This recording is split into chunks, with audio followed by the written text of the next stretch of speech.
sensual one. It is full of houris, black-eyed beauties that will await the martyr, and the gratification that follows is eminently unsuitable for family audience.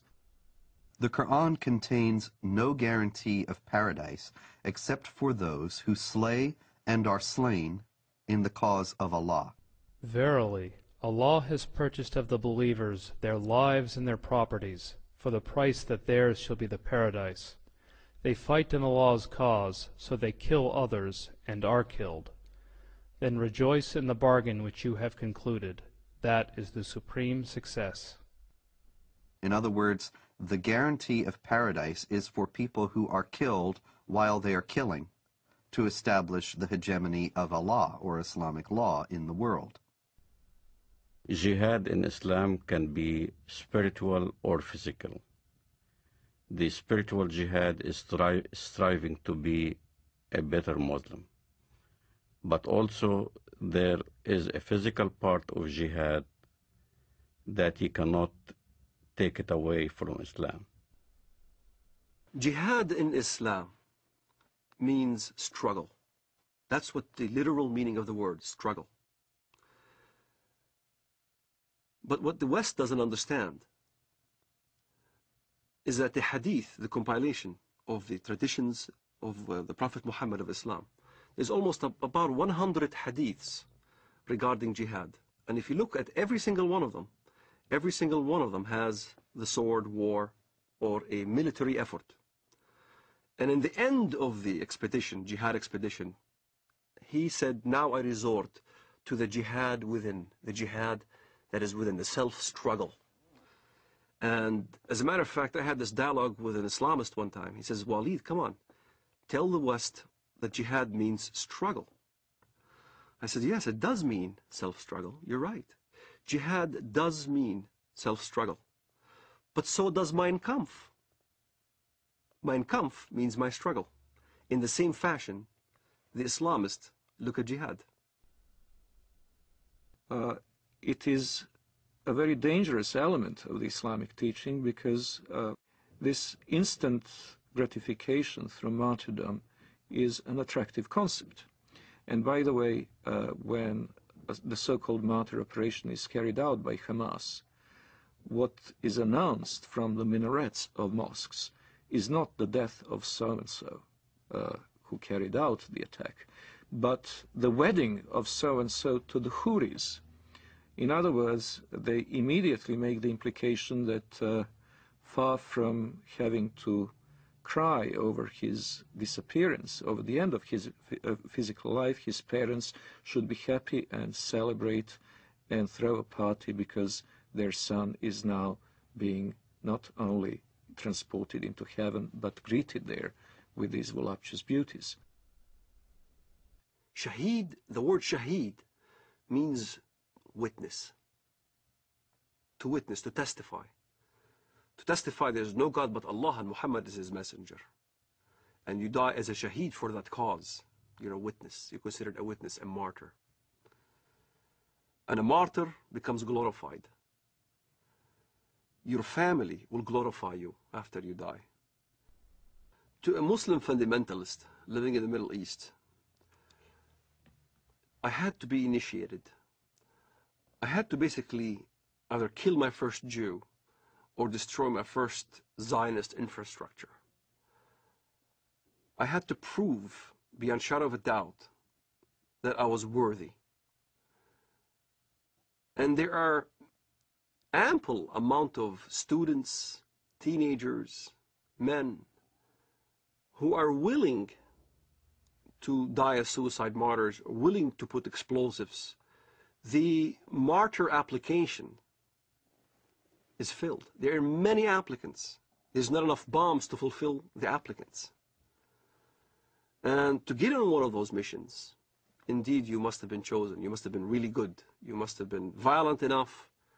You must have been going out on every demonstration in the streets of Jerusalem or Bethlehem or our village. You must have shown yourself worthy of a greater operation. So when I explained what I've done and people have seen me in the community and I was worthy, I ended up in prison, I was of course recruited. And I remember Mr. Mahmoud al-Mughrabi. He was proud to have planted 15 bombs, killed many Israelis.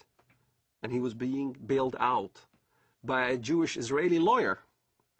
He was back right in the street. So you find your bomb maker and you apply. You say, look, I want to join. I want to do my first martyr operation, planning a bomb or whatever. And you need connection. So I found my connection. I rendezvoused with this guy in Jerusalem, in Shara' Bab al-Wad. And he built this explosive charge with a timer and a loaf of bread. And I had to smuggle it from the Temple Mount under the auspices of Al-Waqf department.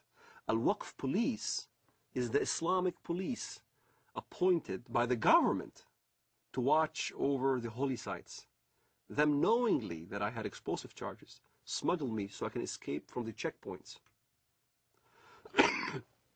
And there, I carried my explosive charge from Jerusalem to Bank Leumi Israel in Bethlehem. I was supposed to put the explosive charge at 6 p.m. exactly. I was supposed to have this explosive charge in my hands at 6 p.m. exactly. 5 to 6, I saw some Arab children running around, and I didn't want to kill any Arabs. So I decided to place the explosive charge on the roof. I tossed it on the roof. At 6 p.m. it went off, and there was this big explosion. I looked behind me, I see this thick black smoke coming out of the building, and I started running. That's the moment I first got a glimpse of the reality of killing. I thought people have died. And I remember I didn't sleep for 3 days, constantly worried that I've killed somebody. Even terrorists have a reality check that you kill or you're about to die. You can sense it.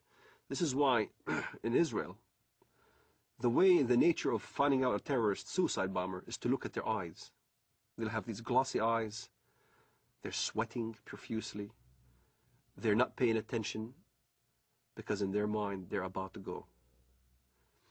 And you weigh the reality of what now you're going to die. And many times I've been in this situation where I had thought that I was going to get killed, shooting back and forth as we stoned at the Israelis and they shoot back at us and things like that.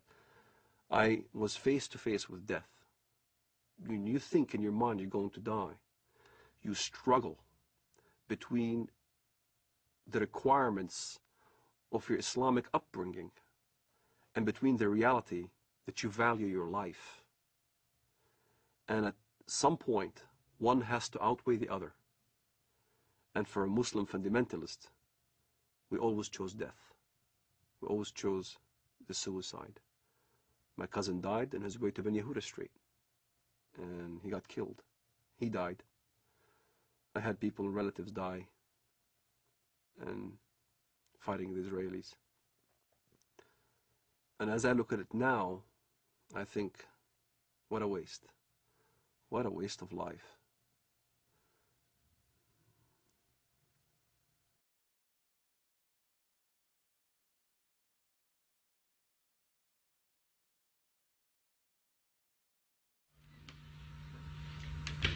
Okay, and then we say goodbye and shake hands. Okay? Are you ready, John? Okay, I'm running. I'm running too. So in other words, you want to change. In other words, who gives you the right to change or topple a government in another country? Shouldn't be us that puts together the new government. It should be the people of Afghanistan, inside Afghanistan and those that have had to flee from Afghanistan. And I think that's the right way to do it. Now, can I say I've enjoyed very much doing this interview with you, and I think that whatever differences there are between us, it's important we carry on with this dialogue. Maybe one of the problems that arises out of all this is there's been insufficient dialogue between the Arab world and the West, between Islam and between people of other faiths. And I hope that we can establish a proper dialogue, and maybe that would be some good that could emerge out of the terrible events of the 11th of September. Some personal question, Mr. Blair, at the end. I know you have so many meetings and people are waiting outside. I've read, I think, in the Times that you read